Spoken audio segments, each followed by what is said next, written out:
So ಹಾಗೆ ನಾವು ಬಂದಾಗ ಗ್ರೇಸ್ ಮಿನಿಸ್ಟ್ರಿಗೆ ಅವತ್ತು ಪಪ್ಪ ನನ್ನ ಕೈ ಮೇಲೆ ತಲೆ ಮೇಲೆ ಕೈ ಇಟ್ಟು ಪ್ರಾಫೆಸಿ ಹೇಳಿದ್ರು, ಅಮ್ಮ ನಿನಗೆ ಒಳ್ಳೆ ಕೆಲಸ ಸಿಗುತ್ತೆ, ನೀನು ಹಿಂದಿರುಗಿ ಹೋದಾಗ ನೀನು ಮಾಡೋ ಕೆಲಸ ನೀನು ದೊಡ್ಡವ್ರ ಜೊತೆನೇ ಕೆಲಸ ಮಾಡ್ತೀಯ, ನಿನ್ನ ಕಂಪನಿ CEOs ಮ್ಯಾನೇಜರ್ಸ್ ಅವ್ರ ಜೊತೆ ಕೆಲಸ ಮಾಡ್ತೀಯ ಅಂತ ದೇವರು ಪ್ರವಾದನೆ ಮಾಡಿದ್ರು. ಹಾಗೆ ನನ್ನ ಕೈಗಳನ್ನ ಆಶೀರ್ವಾದಿಸಿ ಪಪ್ಪ ಹೇಳಿದ್ರು, ನಿನ್ನ ತಲೆಯಾಗಿಡ್ತಾರೆ, ಬಾಲವಾಗಿಡಲ್ಲ. ಆಮೇಲೆ ನೀನು ಬೇರೆಯವ್ರಿಗೆ ದುಡ್ಡು ಕೊಡಂಗೆ ಹಾಕ್ತೀಯ, but you will not become a borrower ಅಂದರು. ಇದನ್ನೆಲ್ಲ ನಾನು ಮನಸ್ಸಲ್ಲಿ ಇಟ್ಕೊಂಡು ಆ್ಯಕ್ಚುಲಿ ಹೋದೆ ವಾಪಸ್ಸು. ನಮಗೆ ಆ್ಯಕ್ಚುಲಿ 5 ವಾರ ಬರೋಕ್ಕೆ ಹೇಳಿದ್ರು. ಸೊ ಆವಾಗಿಂದ ಬಂದು ಶ್ಯಾನನ್ಗೆ ನಾವು ಬಿಡುಗಡೆ ನೋಡಿದ್ವಿ. ಪ್ಲಸ್ ನನ್ನ ತಮ್ಮನಿಗೂ ನಮ್ಮ ಫ್ಯಾಮ್ಲಿಯಲ್ಲೂ ಒಬ್ಬೊಬ್ಬರಿಗೆ ಬಿಡುಗಡೆ ನೋಡ್ತಾ ಬಂದ್ವಿ. ಸೊ ಏಸು ನಾಮಕ್ಕೆ ಸ್ತೋತ್ರವಾಗಲಿ. ಹಾಗೆ ಹೀಗೆ ಎಲ್ಲ ಮಾಡಿ ವಾಪಸ್ ನಾನು ಪ್ರೇಯರ್ ಮಾಡಿಕೊಂಡು ಐರ್ಲೆಂಡಿಗೆ ಹಿಂದಿರುತ್ತೆ. ಒಂದು ಫ್ಯೂ ಮಂತ್ಸಲ್ಲಿ ಪಪ್ಪ ಹೇಳ್ದಂಗೆ ನನಗೆ ಒಳ್ಳೆ ಅಮೇರಿಕನ್ ಬ್ಯಾಂಕಲ್ಲಿ ಕೆಲಸ ಸಿಕ್ತು. ದೇವರ ನಾಮಕ್ಕೆ ಸ್ತೋತ್ರವಾಗಲಿ. ನಾನು ಆ್ಯಕ್ಚುಲಿ ನಂಬಿರಲಿಲ್ಲ. ಅಂದರೆ ನಾನು ಐ ಡಿಂಟ್ ಇವನ್ ಥಿಂಕ್ ನನಗೆ ಲೈಕ್ ಟಾಪ್ ಮ್ಯಾನೇಜರ್ CEOs ಜೊತೆ ನನಗೆ ಕೆಲಸ ಸಿಗುತ್ತೆ ಅಂತ. ನಾನು ಡೈರೆಕ್ಟ್ ರಿಪೋರ್ಟಿಂಗೇ ನನಗೆ ಯಾರಿಗೆ ರಿಪೋರ್ಟ್ ಮಾಡಬೇಕಾಗಿತ್ತು was that Ireland IT core head, and she's been in that office for 22 years. She's a senior most officer. Direct ಅವ್ರ ಕೆಳಗಡೆನೇ ರಿಪೋರ್ಟಿಂಗ್ ಬಂತು. ಎಲ್ಲ ಕೆಲಸದಲ್ಲೂ ಕೂಡ ನನಗೆ ದೇವರು ಶಕ್ತಿ ಕೊಟ್ಟರು.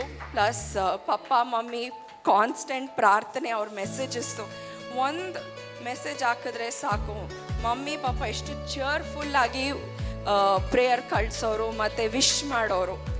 ಇಂಥ ಆತ್ಮಿಕ ಪೇರೆಂಟ್ಸು ನಮ್ಮ ಒಬ್ಬೊಬ್ಬರ ಜೀವನದಲ್ಲಿ ಇರಬೇಕು. ಅದಕ್ಕಾಗಿ ನಿಮಗೆಲ್ಲರಿಗೂ ನಾನು ಪ್ರಾರ್ಥನೆ ಮಾಡ್ತೇನೆ.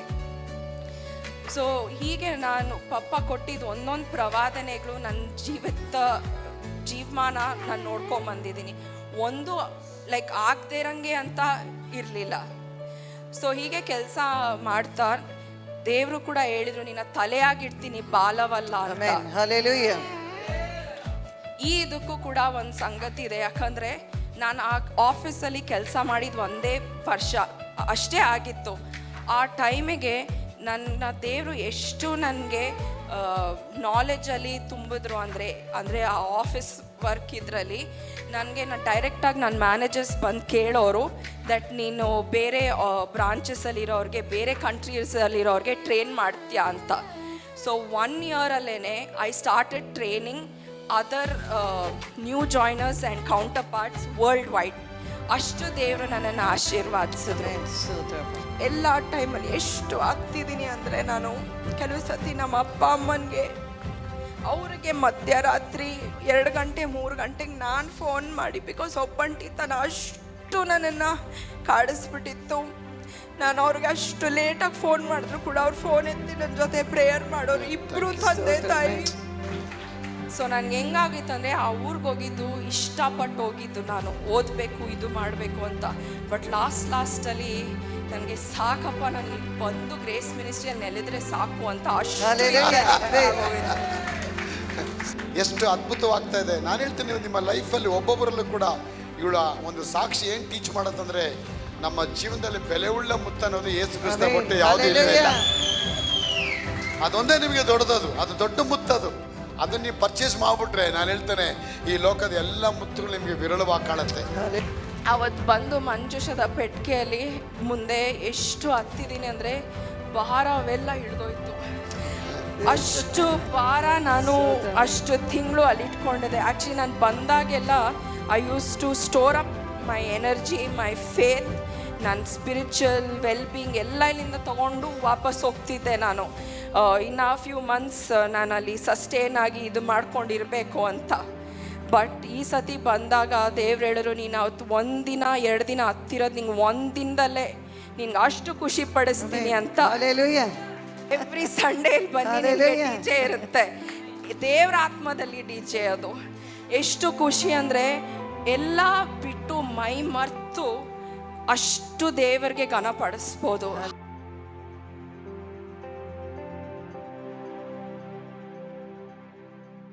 ಪ್ರೇಸ್ ದ ಲಾರ್ಡ್ ಎಲ್ಲರಿಗೂ. ನಾನು ಕ್ಯಾರನ್ ಡ್ಯಾನಿಯಲ್. ನಾನಿರೋದು ಐರ್ಲೆಂಡಲ್ಲಿ. ನಾನು ಇನ್ ದ ಇಯರ್ 2022 ಮಾಸ್ಟರ್ಸ್ ಮಾಡಬೇಕು ಅಂತ MSc in business analytics. So ಅದಕ್ಕಾಗಿ ನಾನು ಹೊರ ದೇಶಕ್ಕೆ ಓದೋಕ್ಕೋದೆ 1 ವರ್ಷ. ಅದಾದಮೇಲೆ ನಾನು ನನ್ನ ಹಾಲಿಡೇಸ್ಗೆ ಅಂತ ಇಂಡಿಯಾಗೆ ಬಂದೆ. ಆವಾಗ ನಮ್ಮ ಮನೇಲಿ ಎಷ್ಟು ಹೋರಾಟ ಆಯಿತು, ನಿಮಗೆಲ್ಲರೂ ಕೇಳಿದ್ದೀರ ನಮ್ಮ ಟೆಸ್ಟಮನಿ. ಸೊ ಆವಾಗ ನನ್ನ ತಂದೆ ನನಗೆ ಹೇಳಿದ್ರು, ನೀನು ಶಾನನ್ನ ಮತ್ತು ಇಡೀ ಫ್ಯಾಮ್ಲಿನ ಗ್ರೇಸ್ ಮಿನಿಸ್ಟ್ರಿಗೆ ಕರ್ಕೊಂಡೋಗು ಅಂತ. ಸೊ ನಾ ಫಸ್ಟ್ ಕರ್ಕೊಂಡೋಗಿದ್ದೆ ಮಂಗಳೂರಲ್ಲಿ. ಅಲ್ಲಿ ಹೋದಾಗ ಶಾನನ್ಗೆ ಎಷ್ಟು ಇನ್ಸ್ಟೆಂಟಾಗಿ ಬಿಡುಗಡೆ ಆಯಿತು ಅಂದರೆ, ಲೈಕ್ ನಮ್ಮ ಫ್ಯಾಮ್ಲಿಗೆಲ್ಲ ಅಷ್ಟು ಖುಷಿ. ದೇವ್ರಿಗೆ ಸ್ತೋತ್ರ. ಯಾಕಂದರೆ ನಾನು ಐರ್ಲೆಂಡ್ಗೆ ಹೋಗೋಕ್ಕಿಂತ ಮುಂಚೆಯಿಂದ ಒಂದು ಫ್ಯೂ ಇಯರ್ಸ್ ತುಂಬ ಹೋರಾಟದಲ್ಲಿದ್ವಿ. ಎಸ್ಪೆಷ್ಲಿ ಶಾನನ್ಗೆ ತುಂಬ ಮ್ಯಾನಿಫೆಸ್ಟೇಷನ್ ಆಗೋದು, ಅವಳನ್ನ ನೋಡೋಕ್ಕಾಗ್ತಿರ್ಲಿಲ್ಲ ನಮಗೆ. ಸೊ ಆವಾಗ ಮಂಗಳೂರಿಗೆ ಕರ್ಕೊಂಡೋದಾಗ ಪಪ್ಪ ಅವಳ ಮೇಲೆ ಕೈ ಇಟ್ಟು ಪ್ರೇಯರ್ ಮಾಡಿ ಆವಾಗಲೇ ಬಿಡುಗಡೆ ನೋಡಿದ್ವಿ. ಯೇಸು ಸ್ವಾಮಿಗೆ ಸ್ತೋತ್ರವಾಗಲಿ. ಸೊ ಆವತ್ತಿಂದ ನಮ್ಮ ಫ್ಯಾಮ್ಲಿಯ ಜರ್ನಿ ಗ್ರೇಸ್ ಮಿನಿಸ್ಟ್ರಿಯಲ್ಲಿ ಶುರು ಆಯಿತು. ನಾವು ಬಂದಿದ್ದು ಬರೀ ಬಿಡುಗಡೆಗಷ್ಟೇ, ಬಟ್ ದೇವರು ನಮ್ಮನ್ನು ಇಲ್ಲಿ ನೆಲೆಸ್ತಾರೆ ಅಂತ ನಾವು ಅಂದ್ಕೊಂಡೇ ಇರಲಿಲ್ಲ. ದೇವರು ಅಷ್ಟು ಚೆನ್ನಾಗಿ ನಮ್ಮ 3 ಮಕ್ಳಿಗೂ ನನ್ನ ತಂದೆ ತಾಯಿಗೂ ಒಂದು ಚಿತ್ತ ಇಟ್ಟು ಗ್ರೇಸ್ ಮಿನಿಸ್ಟ್ರಿಗೆ ಕರ್ಕೊಂಬಂದರು. ಆವತ್ತು ಪಾಪ ಒಬ್ಬೊಬ್ಬರಿಗೂ ನಮಗೆ ಕೈ ಇಟ್ಟು ಪ್ರೇಯರ್ ಮಾಡೋವಾಗ ನನಗೆ ಫಸ್ಟು ನನ್ನ ಮೇಲೆ ಕೈ ಇಟ್ಟಾಗ ಪಾಪ ಆವತ್ತೇ ಎಷ್ಟೊಂದು ಪ್ರಾಫೆಸೀಸ್ ಹೇಳಿದ್ರು. ಬಟ್ ನಾನು ಅಷ್ಟು ಕಂಪ್ಲೀಟಾಗಿ ನಂಬಿರಲಿಲ್ಲ ಆ ಟೈಮಲ್ಲಿ. ನನಗೆ ನನ್ನ ತಂಗಿದ ಬಿಡುಗಡೆ ನೋಡಿ ಆವಾಗ ನನಗನ್ಸು, ಎಷ್ಟು ಪ್ರಾರ್ಥನೆ ಮಾಡಿದ್ದೀವಿ ನಾವು. ಈವನ್ ನಾವು ಹೆಂಗೆ ಅಂದರೆ, ದೇವರೇ ನೀನು ಉತ್ತರ ಕೊಡ್ತೀಯೋ ಇಲ್ಲೋ ಅನ್ನೋಂಗೆ ಅಷ್ಟು ಮಟ್ಟಕ್ಕೆ ಬಂದುಬಿಟ್ಟಿದ್ವಿ ನಾವು. ಎಸ್ಪೆಷ್ಲಿ ನಾನು ಒಬ್ಬಳೇ ಅಲ್ಲಿ ಐರ್ಲೆಂಡಲ್ಲಿ ಇರೋವಾಗ್ಲೂ ಮನೇಲಿ ಎಷ್ಟೊಂದು ಟೈಮಲ್ಲಿ ಇವಳಿಗೆ ಇದಾಗಿರೋದು, ಬಟ್ ನನಗೆ ಹೇಳ್ತಾ ಇರಲಿಲ್ಲ, ಯಾಕಂದರೆ ನಾನು ದೂರ ಇದ್ದೆ ಅಂತ. ಸೊ ಹಾಗೆ ನಾವು ಬಂದಾಗ ಗ್ರೇಸ್ ಮಿನಿಸ್ಟ್ರಿಗೆ ಆವತ್ತು ಪಪ್ಪ ನನ್ನ ತಲೆ ಮೇಲೆ ಕೈ ಇಟ್ಟು ಪ್ರಾಫೆಸಿ ಹೇಳಿದ್ರು, ಅಮ್ಮ ನಿನಗೆ ಒಳ್ಳೆ ಕೆಲಸ ಸಿಗುತ್ತೆ, ನೀನು ಹಿಂದಿರುಗಿ ಹೋದಾಗ ನೀನು ಮಾಡೋ ಕೆಲಸ, ನೀನು ದೊಡ್ಡವ್ರ ಜೊತೆನೇ ಕೆಲಸ ಮಾಡ್ತೀಯ, ನೀನು ಕಂಪನಿ CEOs ಮ್ಯಾನೇಜರ್ಸ್ ಅವ್ರ ಜೊತೆ ಕೆಲಸ ಮಾಡ್ತೀಯ ಅಂತ ದೇವರು ಪ್ರವಾದನೆ ಮಾಡಿದ್ರು. ಹಾಗೆ ನನ್ನ ಕೈಗಳನ್ನ ಆಶೀರ್ವಾದಿಸಿ ಪಪ್ಪ ಹೇಳಿದ್ರು, ನಿನ್ನ ತಲೆಯಾಗಿಡ್ತಾರೆ, ಬಾಲವಾಗಿಡಲ್ಲ. ಆಮೇಲೆ ನೀನು ಬೇರೆಯವ್ರಿಗೆ ದುಡ್ಡು ಕೊಡಂಗೆ ಹಾಕ್ತೀಯ, but you will not become a borrower ಅಂದರು. ಇದನ್ನೆಲ್ಲ ನಾನು ಮನಸ್ಸಲ್ಲಿ ಇಟ್ಕೊಂಡು ಆ್ಯಕ್ಚುಲಿ ಓದೆ ವಾಪಸ್ಸು. ನಮಗೆ ಆ್ಯಕ್ಚುಲಿ 5 ವಾರ ಬರೋಕ್ಕೆ ಹೇಳಿದ್ರು. ಸೊ ಆವಾಗಿಂದ ಬಂದು ಶಾನನ್ಗೆ ನಾವು ಬಿಡುಗಡೆ ನೋಡಿದ್ವಿ. ಪ್ಲಸ್ ನನ್ನ ತಮ್ಮನಿಗೂ ನಮ್ಮ ಫ್ಯಾಮ್ಲಿಯಲ್ಲೂ ಒಬ್ಬೊಬ್ಬರಿಗೆ ಬಿಡುಗಡೆ ನೋಡ್ತಾ ಬಂದ್ವಿ. ಸೊ ಯೇಸು ನಾಮಕ್ಕೆ ಸ್ತೋತ್ರವಾಗಲಿ. ಹಾಗೆ ಹೀಗೆ ಎಲ್ಲ ಮಾಡಿ ವಾಪಸ್ ನಾನು ಪ್ರೇಯರ್ ಮಾಡಿಕೊಂಡು ಐರ್ಲೆಂಡಿಗೆ ಹಿಂದಿರುತ್ತೆ. ಒಂದು ಫ್ಯೂ ಮಂತ್ಸಲ್ಲಿ ಪಪ್ಪ ಹೇಳ್ದಂಗೆ ನನಗೆ ಒಳ್ಳೆ ಅಮೇರಿಕನ್ ಬ್ಯಾಂಕಲ್ಲಿ ಕೆಲಸ ಸಿಕ್ತು. ದೇವರ ನಾಮಕ್ಕೆ ಸ್ತೋತ್ರವಾಗಲಿ. ನಾನು ಆ್ಯಕ್ಚುಲಿ ನಂಬಿರಲಿಲ್ಲ. ಅಂದರೆ ಐ ಡಿಂಟ್ ಇವನ್ ಥಿಂಕ್ ನನಗೆ ಲೈಕ್ ಟಾಪ್ ಮ್ಯಾನೇಜರ್ CEOs ಜೊತೆ ನನಗೆ ಕೆಲಸ ಸಿಗುತ್ತೆ ಅಂತ. ನಾನು ಡೈರೆಕ್ಟ್ ರಿಪೋರ್ಟಿಂಗೇ ನನಗೆ ಯಾರಿಗೆ ರಿಪೋರ್ಟ್ ಮಾಡಬೇಕಾಗಿತ್ತು was that Ireland IT core head. And she's been in that office for 22 years. She's a senior most officer. Direct ಅವ್ರ ಕೆಳಗಡೆನೇ ರಿಪೋರ್ಟಿಂಗ್ ಬಂತು. ಎಲ್ಲ ಕೆಲಸದಲ್ಲೂ ಕೂಡ ನನಗೆ ದೇವರು ಶಕ್ತಿ ಕೊಟ್ಟರು. ಪ್ಲಸ್ ಪಪ್ಪ ಮಮ್ಮಿ ಕಾನ್ಸ್ಟೆಂಟ್ ಪ್ರಾರ್ಥನೆ, ಅವ್ರ ಮೆಸೇಜಸ್ಸು, ಒಂದು ಮೆಸೇಜ್ ಹಾಕಿದ್ರೆ ಸಾಕು, ಮಮ್ಮಿ ಪಾಪ ಎಷ್ಟು ಚೇರ್ಫುಲ್ಲಾಗಿ ಪ್ರೇಯರ್ ಕಳಿಸೋರು ಮತ್ತು ವಿಶ್ ಮಾಡೋರು. ಇಂಥ ಆತ್ಮಿಕ ಪೇರೆಂಟ್ಸು ನಮ್ಮ ಒಬ್ಬೊಬ್ಬರ ಜೀವನದಲ್ಲಿ ಇರಬೇಕು. ಅದಕ್ಕಾಗಿ ನಿಮಗೆಲ್ಲರಿಗೂ ನಾನು ಪ್ರಾರ್ಥನೆ ಮಾಡ್ತೇನೆ. ಸೊ ಹೀಗೆ ನಾನು ಪಪ್ಪ ಕೊಟ್ಟಿದ್ದು ಒಂದೊಂದು ಪ್ರವಾದನೆಗಳು ನನ್ನ ಜೀವಮಾನ ನಾನು ನೋಡ್ಕೊಂಬಂದಿದ್ದೀನಿ. ಒಂದು ಲೈಕ್ ಆಗದೇ ಇರಂಗೆ ಅಂತ ಇರಲಿಲ್ಲ. ಸೊ ಹೀಗೆ ಕೆಲಸ ಮಾಡ್ತಾ ದೇವರು ಕೂಡ ಹೇಳಿದ್ರು, ನಿನ್ನ ತಲೆಯಾಗಿಡ್ತೀನಿ ಬಾಲವಲ್ಲ ಅಂತ. Amen. Hallelujah. ಈ ಇದಕ್ಕೂ ಕೂಡ ಒಂದು ಸಂಗತಿ ಇದೆ. ಯಾಕಂದರೆ ನಾನು ಆ ಆಫೀಸಲ್ಲಿ ಕೆಲಸ ಮಾಡಿದ ಒಂದೇ ವರ್ಷ ಅಷ್ಟೇ ಆಗಿತ್ತು. ಆ ಟೈಮಿಗೆ ನನ್ನ ದೇವರು ಎಷ್ಟು ನನಗೆ ನಾಲೆಜಲ್ಲಿ ತುಂಬಿದ್ರು ಅಂದರೆ ಆ ಆಫೀಸ್ ವರ್ಕ್ ಇದರಲ್ಲಿ ನನಗೆ ಡೈರೆಕ್ಟಾಗಿ ನನ್ನ ಮ್ಯಾನೇಜರ್ಸ್ ಬಂದು ಕೇಳೋರು ದಟ್ ನೀನು ಬೇರೆ ಬ್ರಾಂಚಸಲ್ಲಿರೋರಿಗೆ, ಬೇರೆ ಕಂಟ್ರೀಸಲ್ಲಿರೋರಿಗೆ ಟ್ರೈನ್ ಮಾಡ್ತೀಯಾ ಅಂತ. ಸೊ 1 ಇಯರಲ್ಲೇ I started training other new joiners and counterparts worldwide. ಅಷ್ಟು ದೇವರು ನನ್ನನ್ನು ಆಶೀರ್ವಾದಿಸಿದ್ರು. Amen. ಸ್ತೋತ್ರಪ್ಪ. ದೇವರು ಎಷ್ಟು ನಮ್ಮನ್ನು ಪ್ರೀತಿಸಿದಾಗ ನಮ್ಮನ್ನು ನೋಡಿಕೊಂಡು ಸಂತೈಸ್ತಾರೆ. ಈವನ್ ನೀವು ಎಲ್ಲೇ ಇದ್ರೂ, ಒಬ್ಬಂಟಿಕರಾಗಿದ್ದರೂ ಕೂಡ ದೇವರು ನಿಮ್ಮನ್ನು ಪ್ರೀತಿಸ್ತಾರೆ, ಸಂತೈಸ್ತಾರೆ. ಸೊ ಹೀಗೆ ನನ್ನ ಜೀವನ ಐರ್ಲೆಂಡಲ್ಲಿ ನಡೀತಾ ಹೋಯಿತು. ಸೊ ಫಸ್ಟ್ ಪಸ್ಕ ಹಬ್ಬ ಬಂದಾಗ ಕೂಡ ನಾನು ಇಂಡಿಯಾಗೆ ಬಂದೆ. ಆವಾಗ ಬಂದಾಗ ನನಗೆ ಫಸ್ಟ್ ಪಸ್ಕ ಹಬ್ಬ ಅಲ್ಲಿ ದೇವರ ರಕ್ತದ ಮಹಿಮೆ ಪಪ್ಪ ಅವತ್ತು ನಮಗೆ ತಿಳಿಸ್ಕೊಟ್ರು. ಹೆಂಗೆ ದೇವರು ಪಸ್ಕದ ಕುರಿಮರಿ ಆಗಿ ಆ ಲ್ಯಾಂಪ್ ರಕ್ತವಾಗಿ ನಮಗೆ ಸುರಿಸಿದಾಗ ನಮಗೆ ಎಷ್ಟು ಬಿಡುಗಡೆ ಬಂತು ಅಂತ ಪಪ್ಪ ಹೇಳಿಸ್ಕೊಟ್ರು. ನಾನು ಯಾವಾಗಲೂ ಯೋಚನೆ ಮಾಡ್ತಿದ್ದೆ, ಇಲ್ಲಿ ಬಂದಾಗೆಲ್ಲ ಎಷ್ಟು ಖುಷಿ, ಎಷ್ಟು ಇದು. ನನಗೆ ಹೋಗ್ಬೇಕಾದಾಗ ಅಯ್ಯೋ ನಾನು ವಾಪಸ್ ಹೋಗ್ಬೇಕಲ್ಲ, ಬಂದಿರೋದೇ 3 ವಾರ. ನನಗೆ ಯಾವಾಗಲೂ ಅಲ್ಲಿ ಕೂತ್ಕೊಂಡಾಗ ಇಷ್ಟು ಖುಷಿ ಇದೆ ಇಲ್ಲಿ, ನಾನು ಏನಕ್ಕೆ ಅಲ್ಲಿ ಹೋಗ್ತಾ ಇದ್ದೀನಿ, ಏನು ಮಾಡ್ತೀನಿ. ಬಟ್ ಕೆಲಸ ಇತ್ತು ನನಗೆ. ಸೊ ನಾನು ಯಾವಾಗಲೂ ಹೋಗ್ತಾ ಇದ್ದೆ. ಬಟ್ ಸೆಕೆಂಡ್ ಪಸ್ಕ ಹಬ್ಬ ಬಂದಾಗ ನಮ್ಮದು ಬಿಗ್ಗೆಸ್ಟ್ ವಂಡರ್ ಆ್ಯಂಡ್ ಮೆಸ್ಮರೈಸಿಂಗ್ ಇದು ಅಂದರೆ ಮಂಜುಷದ ಪೆಟ್ಟಿಗೆ. Hallelujah. ಹಲ್ಲೆಲೂಯಾ. ಮಂಜುಷದ ಪೆಟ್ಟಿಗೆಯ ಮಹತ್ವ ಮತ್ತು ಅದ್ರ ಪ್ರೆಸೆನ್ಸ್, ಅದು ಸೆಳೆತ ಹೆಂಗೆ ಅಂದರೆ ಯಾವಾಗಲೂ ಅಲ್ಲೇ ಇರಬೇಕು. ಈವನ್ ಅವತ್ತು ಪಪ್ಪ ಅದನ್ನು ಇನಾಗ್ರೇಷನ್ ಮಾಡಿ ಅದರದ್ದು ಸ್ಥಾನ ಇಟ್ಟಾಗ ಈವನ್ ನಮ್ಮ ಮನೆಗೆ ಹೋಗಿ ಬರ್ತೀನಿ ಅಂದರೂ ಏನೋ ಬಿಟ್ಟು ಹೋಗ್ತಾ ಇದ್ದೀನಿ, ದುಃಖ ಆಗೋದು ನನಗೆ. ಅವತ್ತು ನಾನು ಮಮ್ಮಿಗೆ ಫೋನ್ ಮಾಡಿ ಅಷ್ಟು ಹತ್ತಿದ್ದೀನಿ, ಮಮ್ಮಿ ಏನೋ ಬಿಟ್ಟು ಹೋಗೋಕೆ ಆಗ್ತಿಲ್ಲ ಅಂತ. ಜಸ್ಟ್ ಮನೆಗೆ ಈ ಜಸ್ಟ್ 40 ಕಿಲೋಮೀಟರ್ಸ್ ಇದೆ. ಬಟ್ ಆದರೆ ಇಮ್ಯಾಜಿನ್, ನಾನು ಅದನ್ನು ಬಿಟ್ಬಿಟ್ಟು I have to go thousands of kilometres away. So even ಆವಾಗಲೂ ಕೂಡ ನಾನು ಹೋಗೋಕ್ಕಿಂತ ಮುಂಚೆ ನಾನು ಬಂದು ಫಸ್ಟು ಮಂಜುಷದ ಪೆಟ್ಟಿಗೆ ಹತ್ರ ಪ್ರಾರ್ಥನೆ ಮಾಡಿಕೊಂಡೇ ನಾನು ಏರ್ಪೋರ್ಟ್ಗೆ ಹೋಗಿದ್ದು. ಸೊ ಇದು ನಡೆದಿದ್ದು ಈ 2025 ಪಸ್ಕ ಹಬ್ಬ ಅಲ್ಲಿ ಮಂಜುಷಾ ಪೆಟ್ಟಿಗೆ ಸ್ಥಾಪನೆ ಮಾಡಿದ್ದು. ಅದು ಹೋಗಾದ್ಮೇಲೆ ನನಗೆ ತುಂಬ ವ್ಯಸನ ಆಗೋದು. ಯಾವಾಗಲೂ ನಾನು ಮಮ್ಮಿಗೆ ಫೋನ್ ಮಾಡಿ ಕೇಳ್ತಿದ್ದೆ, ಮಮ್ಮಿ ಇವತ್ತು ಹೆಂಗಿತ್ತು ಚರ್ಚ್ ಸರ್ವೀಸು, ಪಪ್ಪ ಏನು ಹೇಳಿದ್ರು, ಮಮ್ಮಿ ಏನು ಹೇಳಿದ್ರು. ಯಾವಾಗಲೂ ಮನಸ್ಸು ಇಲ್ಲೇ ಇರೋದು ನನಗೆ. ಆಮೇಲೆ ಹೋಗ್ತಾ ಹೋಗ್ತಾ ಸ್ಪಿರಿಚುವಲ್ ಹೋರಾಟಗಳು ಜಾಸ್ತಿ ಆಗೋದು. ಆಮೇಲೆ ನಾನು ರಿಕವರಿ ಟೈಮು ಕೂಡ ನಾನು ನೋಟಿಸ್ ಮಾಡ್ತಿದ್ದೆ. ಫಸ್ಟ್ ಫ್ಯೂ ಅವರ್ಸಲ್ಲಿ ಸರಿಯಾಗಿ ಹೋಗ್ತಿದ್ದೆ. ಬಟ್ ಆಮೇಲೆ ಹೋಗ್ತಾ ಹೋಗ್ತಾ it used to take 1 day 2 days.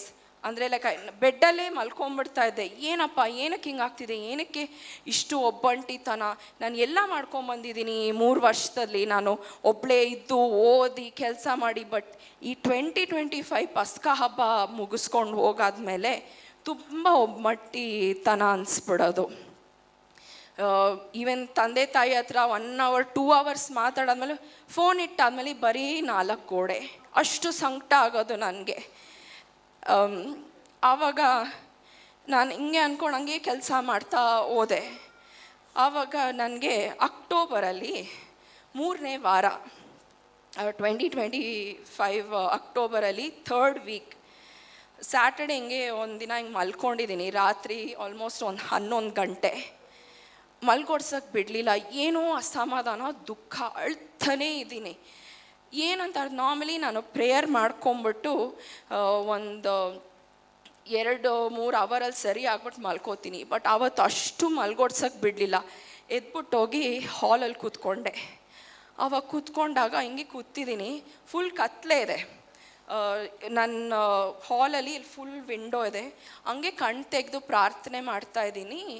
ಮುಂದೆ ನನಗೆ ದೇವರು ಒಂದು ಗ್ರೀನ್ ಇದರಲ್ಲಿ ಶೈನಿಂಗ್ ಬೋರ್ಡ್ ಥರ, ಅದರಲ್ಲಿ ಹೆಂಗೆ ನೀವು ಸುಸುರು ಬತ್ತಿಯಲ್ಲಿ ಹಿಂಗೆ ಮಾಡಿದಾಗ ಅದು ಲೈಟ್ ಬರುತ್ತಲ್ಲ, ಆವಾಗ ದೇವ್ರು ಅದ್ರ ಮೇಲೆ ಬರೋದ್ರು.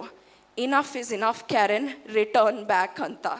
ಸಾಕು, ವಾಪಸ್ ಹಿಂದಿರುಗು ನೀನು. ಏನಕ್ಕೆ ಹಿಂಗೆ ಹೇಳ್ತಿದ್ದಾರೆ ಅದನ್ನು ನೋಡಿದೆ. ಎಷ್ಟು ಸ್ಪಷ್ಟವಾಗಿ ನನ್ನ ಕಿವಿಯಲ್ಲಿ ಪ್ಲಸ್ ಅದು ಬೋರ್ಡಲ್ಲಿ ನೋಡಿದ್ದು ನಾನು. ಏನೋ ಹಂಗೆ ಹೇಳಿದ್ರಲ್ಲ ಅಂತ ನಾನು ಬಂದು ಮಲ್ಕೊಂಬಿಟ್ಟೆ. ನೆಕ್ಸ್ಟ್ ಡೇ ಸಂಡೇ, ನಾನು ಅಲ್ಲಿ ಚರ್ಚ್ಗೆ ಹೋಗ್ತೀನಿ. ಸಂಡೇಸ್ ಮನೇಲಿ ಇರಬಾರ್ದು ಅಂತ ಅಲ್ಲಿ ಹತ್ರದಲ್ಲಿರೋ ಚರ್ಚ್ಗೆ ಹೋಗ್ತೀನಿ ನಾನು ಎವ್ರಿ ಸಂಡೇಸ್. ಸೊ ಅಲ್ಲಿ ರೆಡಿಯಾಗಿ ಹೋಗ್ತಾ ಇದ್ದೀನಿ, ಮತ್ತೆ ಕಣ್ಣೀರು, ಅಷ್ಟು ಕಣ್ಣೀರು. ಇಡೀ ಸರ್ವಿಸಲ್ಲಿ ಕೂತ್ಕೊಂಡು ಹತ್ತಿದ್ದೀನಿ. ಅಕ್ಕಪಕ್ಕ ಫ್ರೆಂಡ್ಸ್ ಕೇಳೋರು ಏನಾಯಿತು ನಿನಗೆ ಏನು ಅಂತ. ಬಟ್ ನನಗೆ ಏನಾಗ್ತಿದೆ ಅಂತ ಗೊತ್ತಾಗಲಿಲ್ಲ, ಬರೀ ಅಳು. ಆ ಚರ್ಚ್ ಮುಗಿಸ್ಕೊಂಡು ಹಂಗೆ ನಡ್ಕೊಂಬರ್ತಾಯಿದ್ದೆ. ನಮ್ಮ ಮನೆ ಹತ್ರ ನದಿ ಇದೆ. ಆ ನದಿ ಹತ್ರ ನಡ್ಕೊಂಬರೋವಾಗ ಮತ್ತೆ ದೇವರು ನನಗೆ ಒಂದು ವಿಷನ್ ತೋರಿಸಿದ್ರು. ಹೆಂಗೆ ಅಂದರೆ, ನನ್ನ ರೂಮಲ್ಲಿ ನಾನು ಒಬ್ಬಂಟಿಯಾಗಿ ಕೂತ್ಕೊಂಡಿದ್ದೀನಿ. ಮೇಲೆ ಆಕಾಶ ಇಸ್ ಗ್ರೇ, ಕೆಳಗಡೆ ಕೂಡ ಭೂಮಿ ಕೂಡ ಗ್ರೇ. ಹಿಂಗೆ ಸುತ್ತುತ್ತಾ ಇದೆ, ಲೈಕ್ ಬುಗ್ರಿ ಥರ ಸುತ್ತುತ್ತಿದೆ. ಆ್ಯಂಡ್ ನಾನು ಒಬ್ಬಂಟಿಯಾಗಿ ರೂಮಲ್ಲಿ ಕೂತ್ಕೊಂಡ್ಬಿಟ್ಟಿದ್ದೀನಿ. ಆವಾಗ ಅನ್ನಿಸ್ತು, ನಾನು ಹಿಂಗೆ ಇದ್ದೋಗ್ಬಿಟ್ರೆ ಇಷ್ಟು ಒಬ್ಬಂಟಿ ಆಗೋಗ್ತೀನಿ, ಒಂಚೂರು ನನ್ನ ಆತ್ಮಿಕ ಜೀವ ಮುಂದೆ ಹೊರೆಯೋದಲ್ಲ ಅಂತ ಅನ್ನಿಸ್ಬಿಡ್ತು. ಆವಾಗ ನಾನು ಎಚ್ಚೆತ್ಕೊಂಡು ಮಮ್ಮಿ ಡ್ಯಾಡಿಗೆ ಮತ್ತು ಪಪ್ಪಾಗೆ ಇಮಿಡಿಯೇಟಾಗಿ ಮೆಸೇಜ್ ಹಾಕ್ದೆ. ಪಪ್ಪ, ನಾನು ಫೆಬ್ರವರಿ ನನ್ನ ಕಾಂಟ್ರಾಕ್ಟ್ ಎಂಡ್ ಆಗುತ್ತೆ, ನಾನು ರಿನ್ಯೂ ಮಾಡಿಸೋದಿಲ್ಲ, ಅವ್ರಿಗೆ ಹೇಳ್ತೀನಿ, ಆಫೀಸ್ ಅವ್ರಿಗೆ ಮಾಡಬೇಡಿ, ನಾನು I want to return back to India ಅಂತ ಮೆಸೇಜ್ ಹಾಕ್ದೆ. ಡ್ಯಾಡಿ, ಮಮ್ಮಿ, ಪಪ್ಪ ಎಲ್ಲರೂ ಬಂದ್ಬಿಡಮ್ಮ ಅಂತ ಹೇಳಿದ್ರು. ಆ 3ನೇ ದಿನ ಇನ್ನೊಂದು ವಿಷನ್ ತೋರಿಸಿದ್ರು. ಆ ಬೆಡ್ಡಲ್ಲಿ ಹಂಗೆ ಮಲ್ಕೊಂಡಿರ್ತೀನಿ. ನಾ few weeks from there, few months from there. ಹೆಂಗೆ ತೋರಿಸಿದ್ರು ಅಂದರೆ ದೇವರು, ಹಂಗೆ ಮಲಗಿರ್ತೀನಿ, ಎದ್ದೋಗಿ ಕಿಚನ್ಗೆ ಹೋಗಿ ಅಲ್ಲಿರೋ ನೈಫನ್ನ ತೊಗೊಂಡು, ಚಾಕುನ ತೊಗೊಂಡು ನನಗೆ ಚುಚ್ಕೊಂಡು ಪ್ರಾಣ ಬಿಡಂಗೆ. ಆವಾಗ ನನಗೆ ತುಂಬ ದುಃಖ ಆಯಿತು. ಆವಾಗ ಅನ್ನಿಸ್ತು, ಮರಣದ ಆತ್ಮ wanted to take my life away. Because ನನ್ನ ಇದ್ದಿದ್ದು ಎವರ್ ಲಾಸ್ಟಿಂಗ್ ವಾಟರ್, ನನ್ನ ವೆಲ್ ಎಂಟಿ ಆಗ್ತಾ ಬರ್ತಾಯಿತ್ತು. ನನ್ನ ಸೋರ್ಸ್ ಇದ್ದಿದ್ದಿಲ್ಲಿ, ಬಟ್ ನಾನು ದೂರ ಇದ್ದೆ, ಸೋರ್ಸ್ಗಿನ ಭಾಳ ದೂರ ಇದ್ದೆ. ಸೊ ಅದಕ್ಕೆ ದೇವರು ನನಗೆ ತೋರಿಸಿದ್ರು, ಇಷ್ಟೆಲ್ಲ ಆಗ್ತಾ ಬಂದ್ಬಿಡುತ್ತಮ್ಮ ನಿನಗೆ, ನೀನು ವಾಪಸ್ ಹಿಂದಿರುಗು, ಸಾಕು ಇಲ್ಲಿ ಇದ್ದಿದ್ದು ಅಂತ. ಆವತ್ತು ನಾನು ಇಮಿಡಿಯೇಟಾಗಿ ನೀಸ್ ಮೇಲೆ ಹೋಗಿ ಪ್ರೇಯರ್ ಮಾಡಿದೆ. ಅಪ್ಪ, ನನ್ನ ಕ್ಷಮಿಸು, ನೀನು ಹೇಳ್ದಂಗೆ ನಾನು ಈವನ್ ಫೆಬ್ರವರಿವರೆಗೂ ನಾನು ಕಾಯೋದಿಲ್ಲ, ನಾಳೆನೇ ಹೋಗಿ ರೆಸಿಗ್ನೇಷನ್ ಲೆಟರ್ ಹಾಕ್ತೀನಿ ಅಂತ ತೀರ್ಮಾನ ಮಾಡ್ಕೊಂಡು ಮತ್ತೆ ನನ್ನ ಫ್ಯಾಮ್ಲಿಗೆ ಮತ್ತೆ ಹೇಳಿದೆ, ಇಲ್ಲ, ನಾನು 1 ಮಂತಲ್ಲಿ ಎಲ್ಲ ವೈಂಡಪ್ ಮಾಡಿ ವಾಪಸ್ ಬರ್ತೀನಿ ಅಂತ. ನೆಕ್ಸ್ಟ್ ಡೇ, ನೀವು ನಂಬ್ತಿರೋ ಬಿಡ್ತಿರೋ, ಎದ್ದು ಆಫೀಸ್ಗೆ ಖುಷಿಯಾಗಿ ಹೋಗಿದ್ದೀನಿ, ವಾಪಸ್ ಮನೆಗೆ ಬರ್ತಿದ್ದೀನಲ್ಲ ಅಂತ. ಅಷ್ಟು ಖುಷಿ ನನಗೆ. ಆಫೀಸ್ಗೆ ಹೋದೆ, ಮ್ಯಾನೇಜರ್ ಹತ್ರ ಹೇಳಿದೆ, ನಾನು ಹಿಂಗೆ ವಾಪಸ್ ಇಂಡಿಯಾಗೆ for good I am going, ನಾನು ರೆಸಿಗ್ನೇಷನ್ ಅಕ್ಸೆಪ್ಟ್ ಮಾಡಿ, ಪ್ಲಸ್ ನನಗೆ 1.5 ಮಂತೆ ನಾನು ನಿಮಗೆ ನೋಟಿಸ್ ಪೀರಿಯಡ್ ಕೊಡೋದು. I can't give you more than that because I want to immediately return in 1 month time ಅಂತ. ಸೊ ಅವ್ರಿಗೆ ಶಾಕ್. ಅವ್ರಿಗೆ ಏನಾಯಿತು, ನೀನು ಬೇಕಂದರೆ 3 ತಿಂಗಳು ರಜಾ ತೊಗೊಂಡೋಗು ಅಂತ ಹೇಳಿದ್ರು. ನಾನು ಹೇಳಿದೆ, ನನಗೆ 3 ತಿಂಗಳು ರಜಾ ಬೇಡ, ನನ್ನ ಟಿಕೆಟು ಬುಕ್ ಆಗಿದೆ, ಐ ವಾಂಟ್ ಟು ಲೀವ್. ಆಮೇಲೆ ಅವ್ರು ಹೇಳಿದ್ರು, ನೀನು ಯೋಚನೆ ಮಾಡೋಕೆ ಯಾರೇ, ನೀನು ಇಷ್ಟು ದೂರ ಬಂದಿದ್ಯಾ, ಇಷ್ಟು ಓದಿದ್ಯಾ, ಎಸ್ಟಾಬ್ಲಿಷ್ ಆಗಿದೆಯಾ, ಏನಕ್ಕೆ ವಾಪಸ್ ಹೋಗ್ತೀಯಾ, ನಿಂಗೆ 1 ವಾರ ಕೂಡ ಟೈಮ್ ಕೊಡ್ತೀನಿ, ರೆಸಿಗ್ನೇಷನ್ ನೀನು ಯೋಚನೆ ಮಾಡಿಬಿಟ್ಟು ಕೊಡು ಅಂದರು. ನಾನು ಹೇಳಿದೆ, ಇಲ್ಲ, ನಾಳೆ ಬೆಳಗ್ಗೆ ನಿಮ್ಮ ಇದರಲ್ಲಿ ಇಮೇಲಲ್ಲಿ ಇರುತ್ತೆ, ನೀವು ಅದನ್ನು ಅಕ್ನಾಲೆಜ್ ಮಾಡಿ ಅಂತ. ಒಪ್ಕೊಂಡ್ರು. ಆ್ಯಕ್ಚುಲಿ ಕಂಪನಿಯಲ್ಲಿ 2 to 3 ಮಂತ್ಸ್ ನೋಟಿಸ್ ಪೀರಿಯಡ್ ಕೊಡ್ಬೇಕು. ನಾನು ಕೊಟ್ಟಿದ್ದೆ 1.5 ಮಂತ್ ಅವ್ರಿಗೆ. ಅದರಲ್ಲೂ ದೇವರು ನನಗೆ ಫೇವರ್ ತೋರಿಸಿದ್ರು. ಏನಕ್ಕೆ ಇದು ಹೇಳ್ತೀನಿ ಅಂದರೆ, ಆ ಸೀಸನ್ ಶುರು ಆಗಿತ್ತು, ದ ಕವನೆಂಟ್ ಇದು ಪ್ಲಸ್ ಬೆಳೆ ಕಾಣಿಕೆ ಇದು. ನನಗೆ ಆವಾಗ ಅನ್ನಿಸ್ತು, ನೀನು ಇನ್ ಒಬೀಡಿಯನ್ಸ್ ವಾಪಸ್ ತಿರುಗಿ ಬರ್ತಿದ್ಯಾ? ಎಷ್ಟು ದೇವರು ನಿನ್ನ ಮೇಲೆ ಚಿತ್ತ ಇಟ್ಕೊಂಡಿದ್ದಾರೆ, ಸುಮ್ಮನೆ ಕರ್ಕೊಂಬರ್ತಿಲ್ಲ ದೇವರು. ನನಗೆ ಆವಾಗಲೇ ದೇವ್ರು ಹೇಳಿದ್ರು, ನೀನು ಎಲ್ಲ ಬಿಟ್ಟು ಬರ್ತಿದ್ಯಾ. ಲೈಕ್ ಹೆಂಗೆ ಮೋಶೆ ಅವನು ಪ್ಯಾಲೇಸು, ಅವನದು ಅರಮನೆ ಎಲ್ಲ ಬಿಟ್ಟು ವಿಲ್ಡರ್ನೆಸ್ಸಿಗೆ ಬಂದ. ದೇವರು ಹೇಳಿದ ಇದಕ್ಕೆ ಒಬೀಡಿಯಂಟ್ ಆಗಿ, ಅವರ ವಿಧೇಯತೆ ಆಗಿ ಮೋಶೆ ಬಂದಿದ್ದು. ಸೊ ಆವಾಗ ನನಗೂ ಅನ್ನಿಸ್ತು, ಐಮ್ ಲೈಕ್ ಅಲ್ಲಿ ಎಲ್ಲ ಲಕ್ಸುರಿ ಇದೆ ನನಗೆ, ಒಳ್ಳೆ ಮನೆ, ಒಳ್ಳೆ ಸಂಬಳ.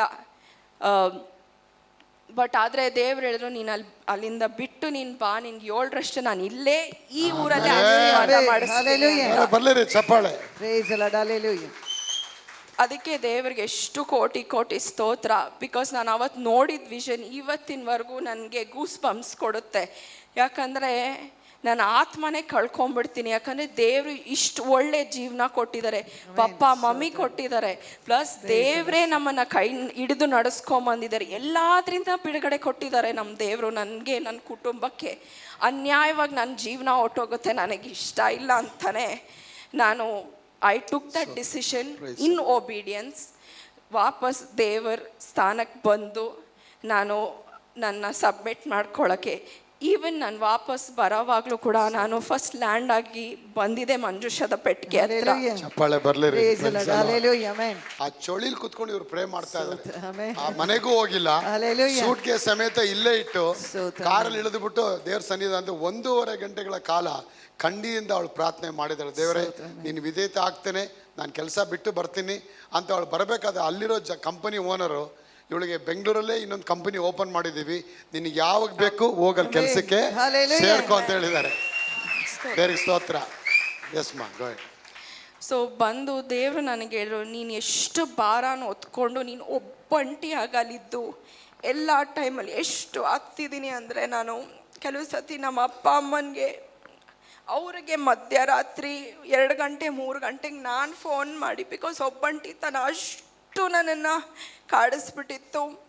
ನಾನು ಅವ್ರಿಗೆ ಅಷ್ಟು ಲೇಟಾಗಿ ಫೋನ್ ಮಾಡಿದ್ರು ಕೂಡ ಅವ್ರು ಫೋನ್ ಎತ್ತಿ ನನ್ನ ಜೊತೆ ಪ್ರೇಯರ್ ಮಾಡೋರು. ಇಬ್ಬರು ತಂದೆ ತಾಯಿ, ಅವ್ರಿಗೆ ಸ್ತೋತ್ರ. ಯಾಕಂದರೆ ಎಲ್ಲದರಲ್ಲೂ ಸಾಥ್ ಕೊಟ್ಟಿದ್ದಾರೆ. ನಾನು ಡಿಪ್ರೆಷನಲ್ಲಿ ಇದ್ದಾಗೂ ಮತ್ತು ನಮ್ಮ ಫ್ಯಾಮ್ಲಿ ಕೆಲವು ಸತಿ ಎಷ್ಟು ಕಷ್ಟಪಟ್ಟಿದೆ ನಮ್ಮ 5 ಜನ ಗೊತ್ತು. ಆದರೂ ನನ್ನ ತಂದೆ ತಾಯಿ ನಮ್ಮನ್ನ ಸಂತೈಸ್ಕೊಂಡ್ಬಂದಿದ್ದಾರೆ. ಅದಕ್ಕಾಗಿ ದೇವ್ರಿಗೆ ದೊಡ್ಡ ಸ್ತೋತ್ರ. ಯಾಕಂದ್ರೆ ಅಂಥ ತಂದೆ ತಾಯಿ ಕೊಟ್ಟಿದ್ದಾರೆ. ಅದಕ್ಕಿಂತ ದೊಡ್ಡದು papa mummy. Spiritual parents are very important ನಮ್ಮ ಲೈಫಲ್ಲಿ. ಯಾಕಂದರೆ ನಮ್ಮ ಕಾಲಿಂಗಿಗೆ ಅವರೇ ನಮ್ಮನ್ನು ಕರ್ಸ್ಕೊಂಡು ಹೋಗ್ತಾರೆ. ಎಸ್ಪೆಷಲಿ ಮಮ್ಮಿ ಪಪ್ಪ ಕೂಡ. ಯಾವಾಗ್ಲೂ ಎಷ್ಟು ಸತಿ ನಾನು ಫೋನ್ ಮಾಡಿ ಮಾತಾಡಿದಾಗ, ನನ್ನ ಸ್ಪಿರಿಚುವಲ್ ಬ್ಯಾಟಲ್ಸ್ ನಡೆಯೋವಾಗ ನಾನು ಯಾವಾಗಲೂ ಪಪ್ಪ ಹತ್ರ ಮಾತಾಡೋ, ಪಪ್ಪ ಹೇಳೋರು ನನಗೆ, ನಿನ್ಗೆ ಆಗಿಲ್ಲ ಅಂದರೆ ಬಂದ್ಬಿಡಮ್ಮ ಅಂತ. ನನಗೆ ಆವಾಗಲೂ ತಲೆಗೆ ಹೊಳಿಲಿಲ್ಲ. ನನಗೆ ಅಂದ್ಕೊಳ್ತಾ ಇದ್ದೆ, ಮಮ್ಮಿಗೆ ಹೇಳ್ತಿದ್ದೆ, ಏನಮ್ಮ ಪಪ್ಪ ಹತ್ರ ಮಾತಾಡ್ದಾಗೆಲ್ಲ ವಾಪಸ್ ಬಂದ್ಬಿಡು ಅಂದವರು. ಬಟ್ ನನಗೆ ಆವತ್ತು 3 ದಿನ ದೇವರು ಮಾತಾಡಿದ್ದು ಇವತ್ತಿನವರೆಗೂ ಮರೆಯೋಕ್ಕಾಗಲ್ಲ. ಅದನ್ನ ಯೋಚನೆ ಮಾಡಿದ್ರು ಕೂಡ ನನ್ನ ಕಣ್ಣಲ್ಲಿ ನೀರು ಬಂದ್ಬಿಡುತ್ತೆ. ಅವತ್ತು ಬಂದು ಮಂಜುಷದ ಪೆಟ್ಟಿಗೆಯಲ್ಲಿ ಮುಂದೆ ಎಷ್ಟು ಹತ್ತಿದ್ದೀನಿ ಅಂದರೆ ಭಾರವೆಲ್ಲ ಇಳಿದೋಯ್ತು.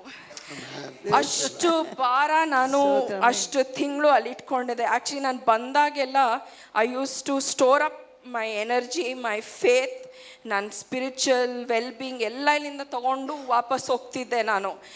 ಇನ್ನು ಫ್ಯೂ ಮಂತ್ಸ್ ನಾನು ಅಲ್ಲಿ ಸಸ್ಟೇನ್ ಆಗಿ ಇದು ಮಾಡ್ಕೊಂಡಿರಬೇಕು ಅಂತ. ಬಟ್ ಈ ಸತಿ ಬಂದಾಗ ದೇವ್ರು ಹೇಳಿದ್ರು, ನೀನು ಅವತ್ತು 1 ದಿನ 2 ದಿನ ಹತ್ತಿರೋದು ನಿಂಗೆ 1 ದಿನದಲ್ಲೇ ನಿಂಗೆ ಅಷ್ಟು ಖುಷಿ ಪಡಿಸ್ತೀನಿ ಅಂತ. ಹೆಂಗೆ ಪಪ್ಪ ಇಲ್ಲಿ DJ ಇದು ಮಾಡ್ದಂಗೆ ಮಾಡ್ತಾರೆ.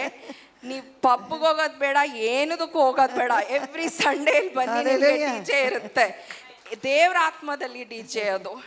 ಎಷ್ಟು ಖುಷಿ ಅಂದರೆ ಎಲ್ಲ ಬಿಟ್ಟು ಮೈ ಮರ್ತು ಅಷ್ಟು ದೇವರಿಗೆ ಘನಪಡಿಸ್ಬೋದು. ಹಾಗೆ ಸೊ ನನಗೆ ಹೆಂಗಾಗಿತ್ತು ಅಂದರೆ, ಆ ಊರಿಗೆ ಹೋಗಿದ್ದು ಇಷ್ಟಪಟ್ಟು ಹೋಗಿದ್ದು, ನಾನು ಓದಬೇಕು ಇದು ಮಾಡಬೇಕು ಅಂತ. ಬಟ್ ಲಾಸ್ಟಲ್ಲಿ ನನಗೆ ಸಾಕಪ್ಪ, ನಾನು ಇಲ್ಲಿ ಬಂದು ಗ್ರೇಸ್ ಮಿನಿಸ್ಟ್ರಿಯಲ್ಲಿ ನೆಲೆದ್ರೆ ಸಾಕು ಅಂತ ತುಂಬ ಸ್ತೋತ್ರ. ಹಾಗೆ ಪಪ್ಪ ಮಮ್ಮಿಗೂ ಕೂಡ ತುಂಬ ಥ್ಯಾಂಕ್ ಯು. ಯಾಕಂದರೆ ಪ್ರೇಯರ್ಸಲ್ಲಿ ನನ್ನನ್ನು ಅಷ್ಟು ಪ್ರೋತ್ಸಾಹ ಕೊಟ್ಟು as real encouragement in life. ಅದಕ್ಕೆ ನನಗೆ very very honourably thank you to both of you. ಪ್ರತಿಯೊಂದು ಯೂಟ್ಯೂಬ್ ನಾನು ಕಳಿಸ್ಬೇಕಾದ್ರೆ ಕಣ್ಣಲ್ಲಿ ನೀರು ಹಾಕೊಂಡು ಮೆಸೇಜ್ ಕೇಳ್ತಿದ್ರು. ಎಲ್ಲ ಇತ್ತು ಅವ್ರಿಗೆ, ಲಕ್ಸುರಿ ಇತ್ತು, ಪ್ರಮೋಷನ್ಸ್ ಇತ್ತು, ಅಸೆಟ್ಸ್ ಇತ್ತು, ಕೆಲಸ ಇತ್ತು. ಒಳ್ಳೆ ದೊಡ್ಡ 10 ಜನಕ್ಕೆ ಕೆಲಸ ಕೊಡುವಂಥ ಮಗಳಿವಳು. ಅಷ್ಟು ದೊಡ್ಡ ಕಂಪನಿ ಬಿಟ್ಟು ಬರಬೇಕಾದ್ರೆ ಅವರೇ ಆಶ್ಚರ್ಯಪಟ್ಟರಂತೆ, ಏನಕ್ಕಮ್ಮ ಹೋಗ್ತಿದ್ಯಾ ಅಂತೇಳಿ. ನೋಡಿ, ನಮ್ಮ ದೇವ್ರ ವಾಕ್ಯ ಹೇಳುತ್ತೆ, ಒಬ್ಬ ಬೆಲೆಯುಳ್ಳ ಮುತ್ತಿನ ವ್ಯಾಪಾರಿ ತನ್ನ ಮುತ್ತುಗಳನ್ನೆಲ್ಲ ಮಾರಿ ತಾನು ಕಂಡಂಥ ಒಂದು ದೊಡ್ಡ ಮುತ್ತನ್ನು ಮಾರಿ ಆ ದುಡ್ಡಿಂದ ಆ ಮುತ್ತನ್ನ ಕೊಂಡ್ಕೊಂಡಂತೆ. ಅದೇ ರೀತಿಯೇ ದೇವರ ರಾಜ್ಯದಲ್ಲಿ ಯೇಸು ಕ್ರಿಸ್ತ ಬಂದು ಒಂದು ಬೆಲೆಯುಳ್ಳ ಮುತ್ತಿದ್ದ. ಆ ಬೆಲೆಯುಳ್ಳ ಮುತ್ತಿನ ಇವಳು ತನ್ನ ಎಲ್ಲ ಕೆಲಸಗಳನ್ನ ಬದಿಗಿಟ್ಟು ಈ ಮುತ್ತನ್ನ ಅವಳು ಕೊಂಡ್ಕೊಂಡು ದೇವ್ರ ರಾಜ್ಯಕ್ಕಾಗಿ ದುಡಿಬೇಕಂತ ಬಂದಿದ್ದಾಳೆ. ಯಾರು ಬರ್ತಾರೆ ಇವತ್ತು? ಕೆಲಸ ಸಿಕ್ಕೇ ಸಾಕು ಓಡಕ್ಕೆ ರೆಡಿ ಇರ್ತಾರೆ. ಅದೆಲ್ಲ ಬಿಟ್ಟು ಇಲ್ಲಿ ಬರ್ತೀನಿ, ನಾನು ಸೇವೆ ಮಾಡ್ತೀನಿ ಅಂತ ಅವಳು ಹೊರಡು ಬರಬೇಕಾದ್ರೆ ಗುಡ್ ನ್ಯೂಸು. ಆ ಓನರ್ ಹೇಳ್ತಾರಂತೆ, ಇಂಡಿಯಾದಲ್ಲಿ ಬ್ಯಾಂಗ್ಳೂರು ನಮ್ಮ ಕಂಪನಿ ಇದೆ, ನೀನು ಯಾವಾಗ ಹೋಗ್ತೀಯ ಹೇಳು, ನಾನು ನಿಂಗೆ ರೆಕಮೆಂಡ್ ಮಾಡ್ತೀನಿ, ಹೋಗಲ್ಲಿ ಜಾಯಿನ್ ಆಗು ಅಂತ ಹೇಳ್ತಾರೆ. ದೇವ್ರ ಸ್ತೋತ್ರ. ಇಷ್ಟು ದೊಡ್ಡದು. ಆ ಮಂಜು ಶೆಪ್ಪಟಿ ಎಷ್ಟು ಕೆಲಸ ಮಾಡ್ತಿದ್ದೆ ನೋಡಿದ್ರ, ಎಷ್ಟು ಕೆಲಸ ಮಾಡ್ತಿದೆ, ಎಷ್ಟು ಅದ್ಭುತವಾಗ್ತಾ ಇದೆ. ನಾನು ಹೇಳ್ತೀನಿ, ನಿಮ್ಮ ಲೈಫಲ್ಲಿ ಒಬ್ಬೊಬ್ಬರಲ್ಲೂ ಕೂಡ ಇವಳ ಒಂದು ಸಾಕ್ಷಿ ಏನು ಟೀಚ್ ಮಾಡತ್ತಂದ್ರೆ, ನಮ್ಮ ಜೀವನದಲ್ಲಿ ಬೆಲೆಯುಳ್ಳ ಮುತ್ತ ಅನ್ನೋದು ಯೇಸು ಕ್ರಿಸ್ತ ಕೊಟ್ಟು ಯಾವುದೂ ಇಲ್ಲ. ಅದೊಂದೇ ನಿಮಗೆ ದೊಡ್ಡದದು, ಅದು ದೊಡ್ಡ ಮುತ್ತದು.